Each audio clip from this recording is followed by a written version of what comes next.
नमस्कार श्रोता मित्र, वेद पाठशाला कार्यक्रम जिसमें हम परमेश्वर के संपूर्ण वचन का अध्ययन करते हैं, उसकी इस कक्षा में आपका स्वागत करते हैं। इन दिनों में हम पुराने नियम के उत्पत्ति की पुस्तक का अध्ययन समाप्त करके निर्गमन की पुस्तक में प्रवेश कर चुके हैं। आज हम इस पुस्तक से कुछ विशेष बातों के ऊपर अपना ध्यान केंद्रित करेंगे, परंतु इसके पहले अपने मनों की तैयारी के लिए आइए प्रभु परमेश्वर से प्रार्थना करें और वचन समझने के लिए प्रभु से आशीष मांगें। हम प्रार्थना करें। हे हमारे अत्यंत दयालु, करुणामय और प्रेमी परमेश्वर, हम आपकी स्तुति, बड़ाई व प्रशंसा करते हैं कि आपने हम पर करुणा की है और हमें स्वस्थ रखा है। प्रभु धन्यवाद करते हैं कि एक बार फिर आपने हमें ये अवसर दिया कि आपके जीवित वचन का अध्ययन कर सकते हैं।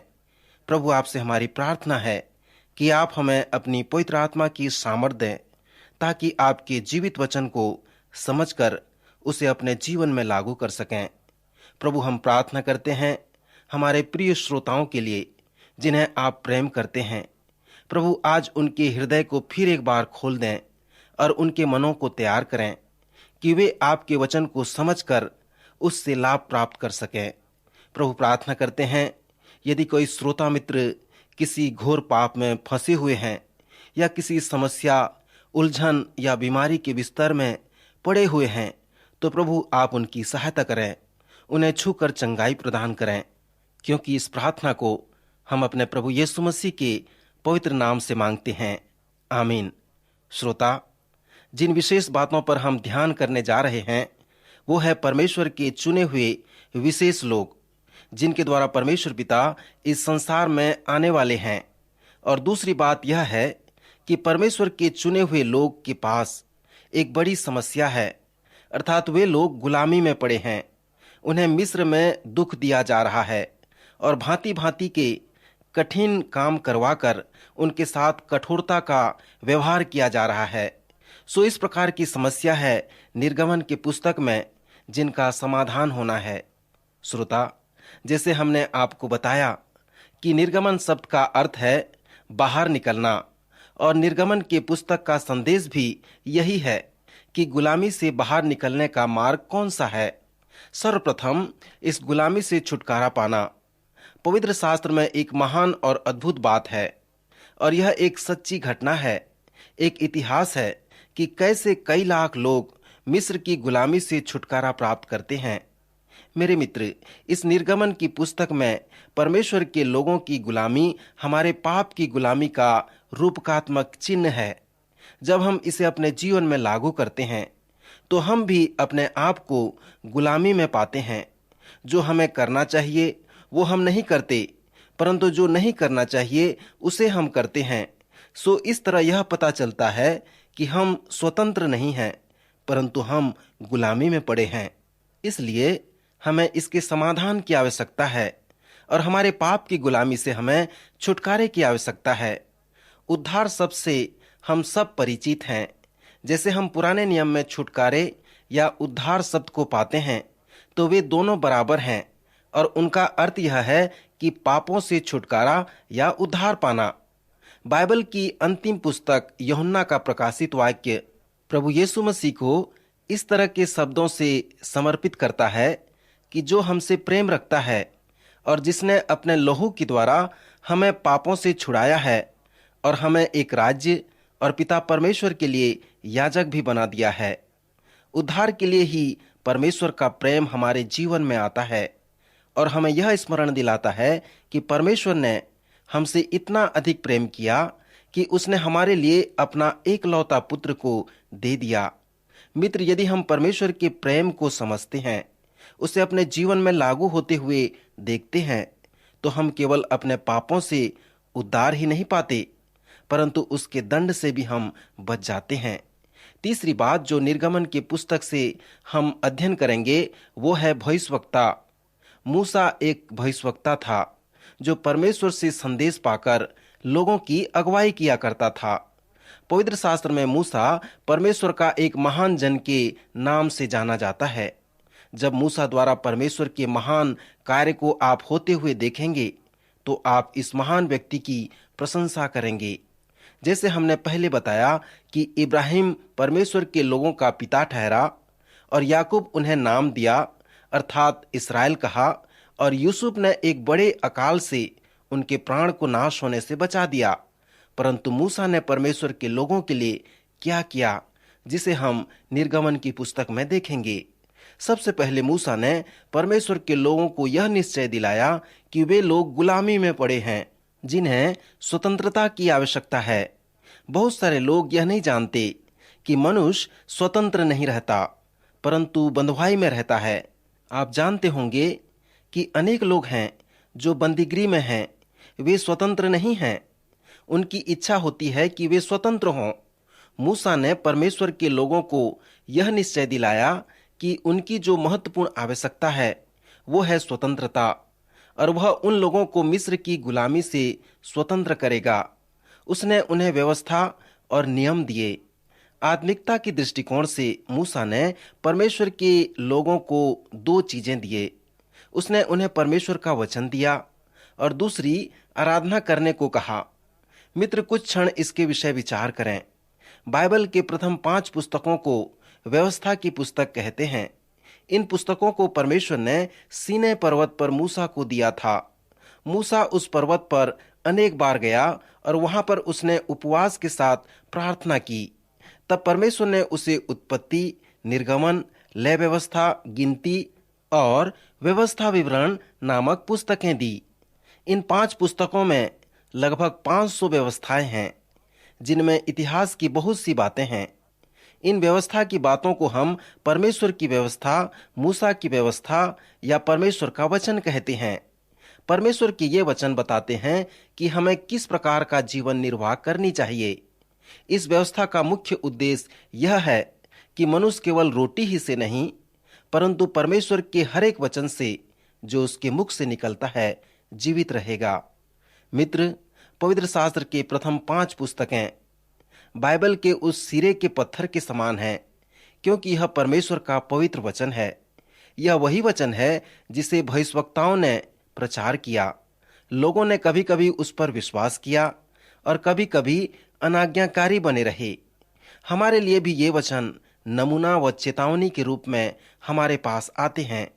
सो ये 5 पुस्तकें जो परमेश्वर से मूसा द्वारा आई, वो परमेश्वर के जीवित और पवित्र वचन हैं। मूसा ने उन लोगों को आराधना के बारे में भी बताया। परमेश्वर ने मूसा को यह दिखाया कि कैसे पवित्र परमेश्वर पापी मनुष्य के पास आना चाहता है, उसका मार्गदर्शन करना चाहता है, उसका उद्धार करना चाहता है और उसके साथ संबंध स्थापित करना चाहता है। निर्गमन की पुस्तक में परमेश्वर ने हमें दिखाया है कि कैसे उसने हमें पाप की गुलामी से बचाया है, और महत्वपूर्ण बात यह है कि हम उसकी आराधना कैसे करें।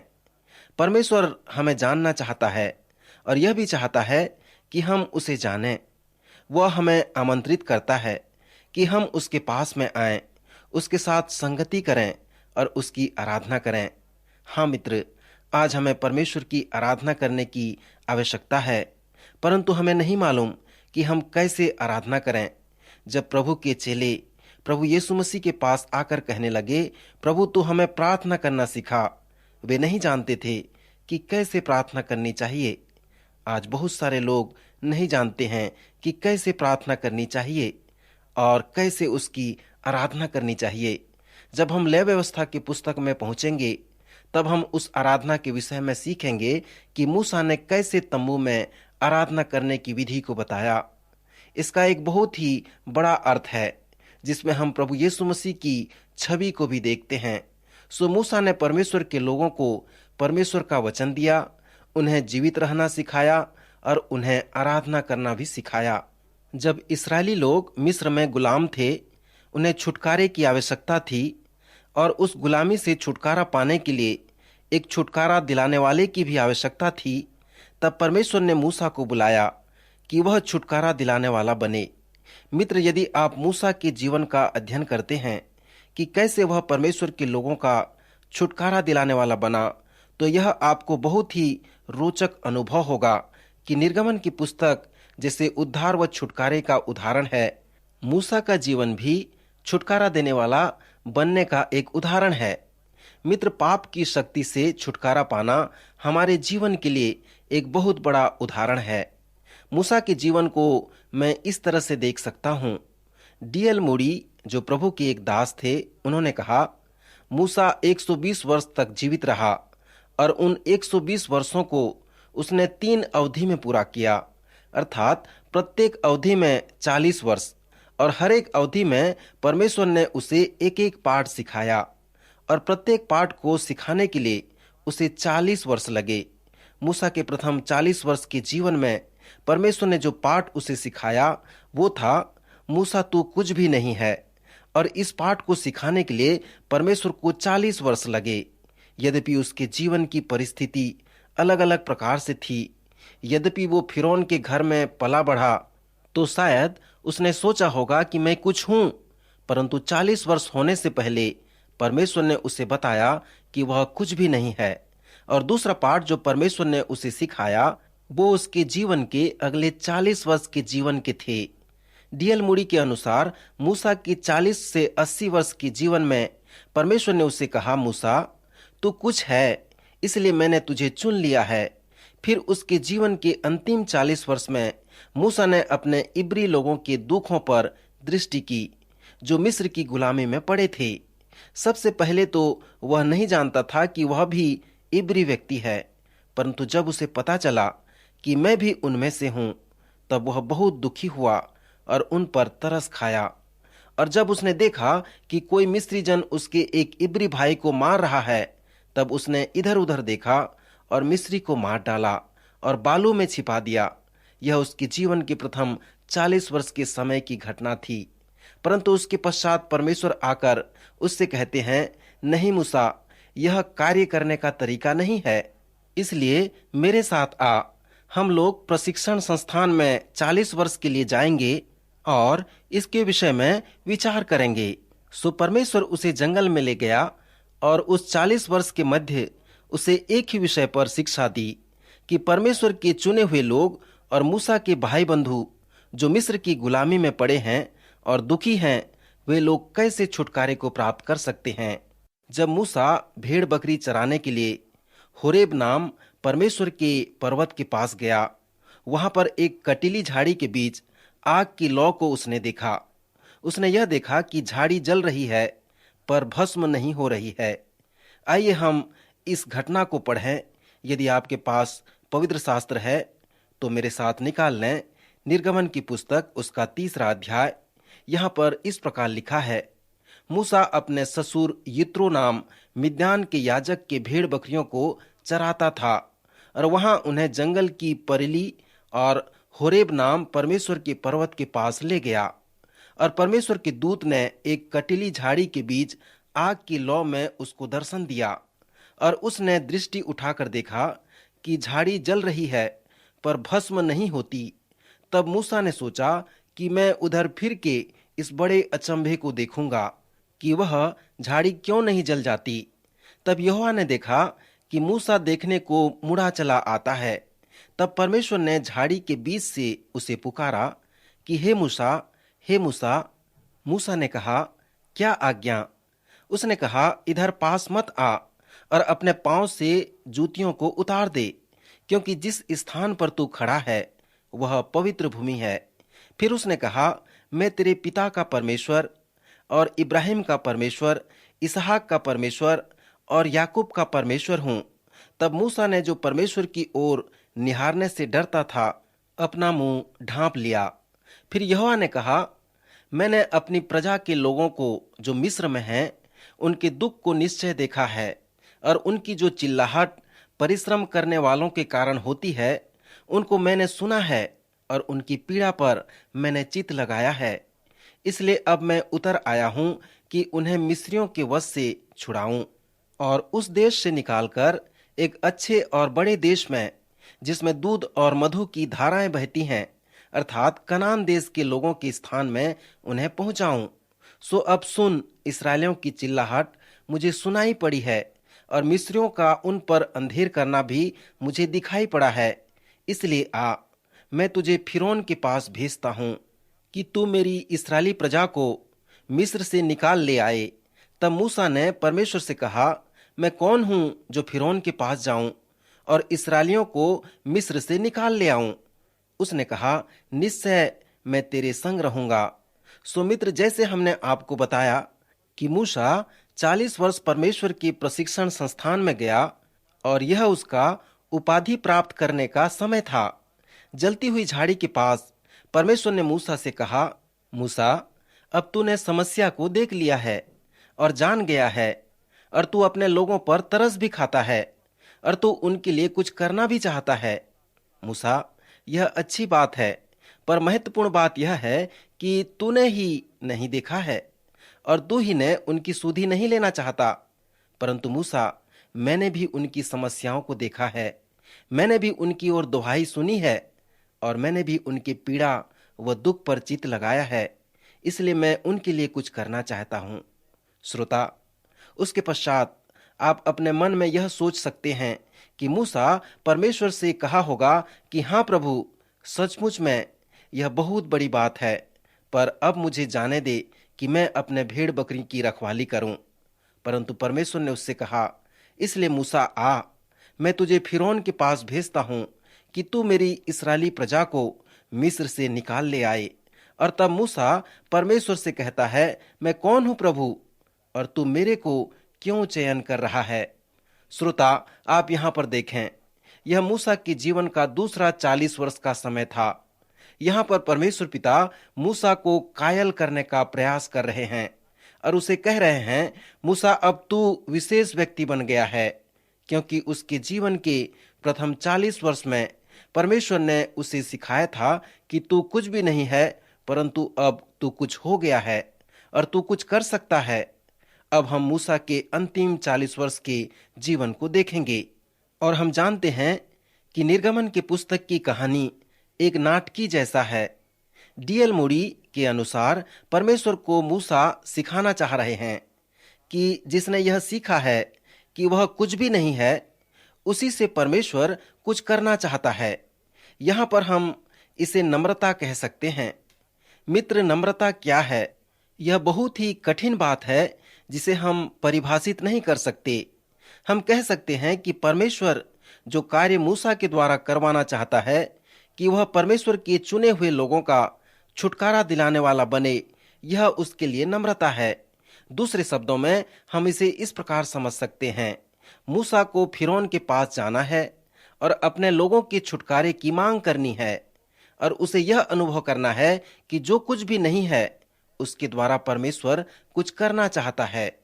मेरे मित्र, क्या आप कभी विचार कर सकते हैं कि क्यों मूसा ने परमेश्वर से ऐसा प्रश्न पूछा कि मैं कौन हूं प्रभु? थोड़ा समय इस पर विचार करें। मूसा कौन था? यदि आप उस स्थान में होते तो क्या आप उन लोगों के छुटकारे के लिए मूसा को भेजते?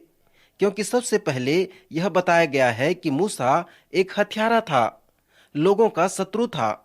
क्या आप एक हत्यारे को भेजते? आप यह जानकर अचंभित होंगे कि पवित्र शास्त्र में 3 हत्यारे थे जिन्हें परमेश्वर पिता ने अद्भुत रूप से उपयोग किया। पौलुस एक हत्यारा था, राजा दाऊद एक हत्यारा था और मूसा एक हत्यारा था, और फिर भी परमेश्वर ने महान और अद्भुत रूप से उन्हें उपयोग किया। अब यह प्रकट है कि मूसा एक इब्री व्यक्ति था। हम उत्पत्ति में पढ़ते हैं कि मिस्रियों का इब्री लोगों के साथ कोई संबंध नहीं था और वे इब्री लोगों के साथ भोजन भी नहीं करते थे। मिस्री लोग इब्रियों से अधिक चरवाहों से घृणा करते थे। यद्यपि मिस्री लोग गाय बैल की पूजा करते थे, फिर भी वे भेड़ों और चरवाहों से घृणा करते थे। सो परमेश्वर ने मूसा से कहा, तेरे हाथ में क्या है? और मूसा ने कहा, चरवाहे की लाठी। तब परमेश्वर ने उससे कहा, उसे फिरौन के आगे डालना, ताकि वह क्रोधित होकर यह जान सके कि तू एक चरवाहा है। सो मित्र, इस तरह से हम देखते हैं कि मूसा एक इब्री, एक हत्यारा, एक चरवाहा और एक गोद लिया हुआ पुत्र है, जिसने 40 वर्ष तक फिरौन के घर में रहा और वहां पर एक मिस्री की हत्या कर फिरौन के सामने से भाग निकला। सो क्या वह सचमुच में योग्य है कि वह परमेश्वर के लोगों का छुटकारा दिलाने वाला बने? यदि किसी को इस विषय पर पूछा जाए तो उसका उत्तर नहीं में होगा। वो कहेगा, मूसा इसके योग्य नहीं है। परंतु यहाँ पर हम देखते हैं कि ऐसे व्यक्ति जो मनुष्य की दृष्टि में योग्य नहीं है, परमेश्वर उसे इस महत्वपूर्ण कार्य के लिए बुलाता है कि वह परमेश्वर के लोगों को जो मिस्र की गुलामी में पड़े हैं, उन्हें वह छुटकारा दिलाए। ऐसी परिस्थिति में यदि वह व्यक्ति यह विश्वास करे कि मैं तो कुछ भी नहीं हूं, परंतु यदि परमेश्वर मुझ में होकर इस कार्य को करना चाहता है, तो यह संभव हो सकता है। यदि आप मूसा की बुलाहट और उसके कार्य के ऊपर ध्यान करेंगे, तो इस उदाहरण की सच्चाई को आप स्पष्ट रूप से समझ सकते हैं। यदि हम परमेश्वर द्वारा उपयोग होना चाहते हैं और अपने कुछ मित्रों को जो पाप की गुलामी में पड़े हैं, छुटकारा दिलाना चाहते हैं और परमेश्वर का छुटकारा दिलाने वाला एक औजार बनना चाहते हैं, तो यह कभी न भूलें कि हम छुटकारा दिलाने वाला नहीं हैं, परंतु परमेश्वर है। मेरे एक गुरु थे, वे कहते थे, जब आप किसी को उद्धार की ओर और मसीह की ओर मार्गदर्शन करते हो, तो आप परमेश्वर का एक साधन बन जाते हो। तो उसका करने वाला आप नहीं, परंतु परमेश्वर स्वयं होता है। जिस तरह से परमेश्वर ने मूसा को बुलाया, उसी तरह से यदि वो आपको बुलाता है कि आप उन लोगों का जो पाप की गुलामी में पड़े हैं, उनका छुड़ाने वाला हो, तो परमेश्वर आपके अंदर नम्रता को उत्पन्न करता है। और मैं सोचता हूं कि उस अद्भुत कार्य को कौन पूरा करेगा। उसे समझना ही नम्रता की एक अच्छी परिभाषा है। मित्र, पहले इसे मैं नहीं समझता था, परंतु पवित्र शास्त्र ने ही मुझे सिखाया, जिससे मैं जान सका कि यह परमेश्वर पिता की योजना है कि परमेश्वर की सामर्थ्य से परमेश्वर के लोगों के द्वारा परमेश्वर के उद्देश्य को पूरा करने के लिए परमेश्वर की योजना के अनुसार उपयोग में लाए जाएं। और जब हम इसे नए नियम में देखते हैं, जब वे कोठरी में थे, तो प्रभु ने चेलों से यही बात कही थी और यह भी कहा कि जो काम मैं अपने पिता के नाम से करता हूँ और उन वचनों को जो मैं कहता हूँ, वो सब सत्य है, क्योंकि मैं और पिता एक हैं। और उसके पश्चात प्रभु ने उन्हें यह भी कहा कि मैं तुमसे अलग होने जा रहा हूँ, और जब तुमसे अलग हो जाऊंगा, अपने पिता के पास जाऊंगा, तब पवित्र आत्मा आएगा और तुम्हें सब सत्य की बातें बतलाएगा, और वह तुम्हें इसके योग्य बनाएगा कि तुम मेरे वचनों का प्रचार करो और मेरे कार्य में बने रह सको। संक्षिप्त में हम इसे इस तरह समझ सकते हैं मित्र, कि प्रभु यीशु मसीह ने कहा, परमेश्वर का कार्य इस पृथ्वी में मेरे द्वारा बोला और किया जाएगा, क्योंकि मैं और पिता एक हैं।